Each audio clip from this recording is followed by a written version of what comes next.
Abi, bu İngiliz tilden yazılgan.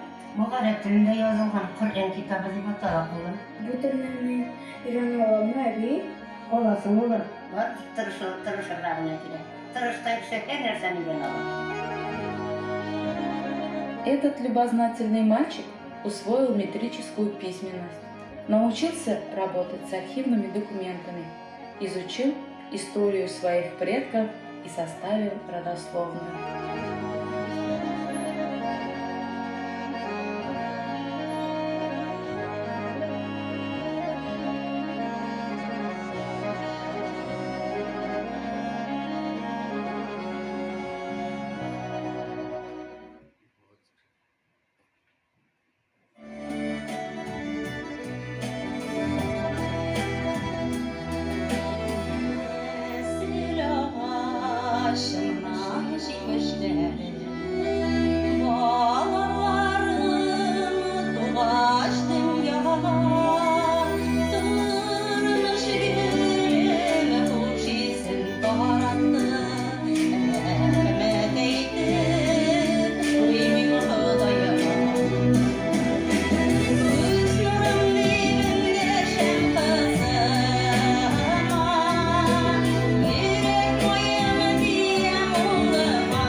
Şecere her ailenin buğun aşkışı.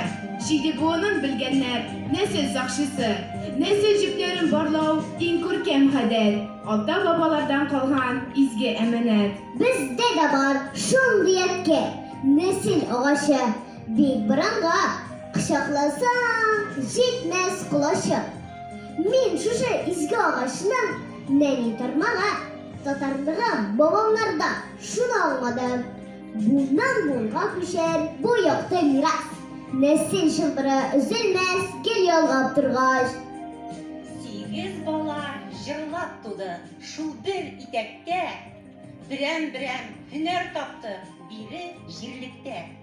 Oyun olmadı, doğru buldu, doğan millette. Burada buldu, en zor urun tora gitmekte.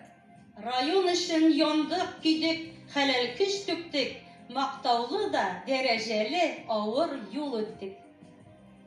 Motor turmuş yaşarmız deyip biz bugün vicdan bilen okladık ilimiz bugün.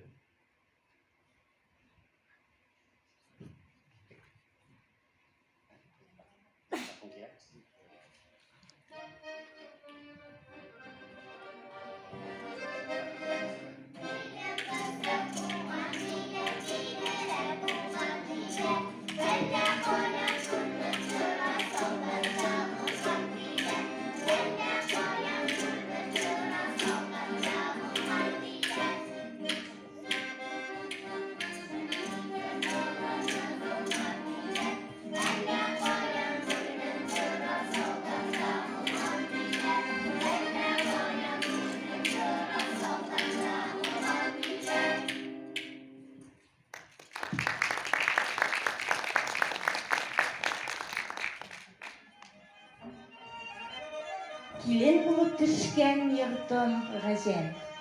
Bar tenime kuşe jingillik. Türge utulen küzüm düşe. Etkey garmonuna ingilik. Hiske kirpkine üzgeytip. Ey sayrataydı garmonun. Barmak ışlarından kıyaydı. Yüreğinden çıkan bar monun.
иң өлкәне 90 яшьлек әбием син булсаң да, нәселебез дәвам итә вәгиләр туганда, илләр тыныч, күңелләр сау, күкләр аяз булганда, бердәм булып аерылмыйча яшик алда да.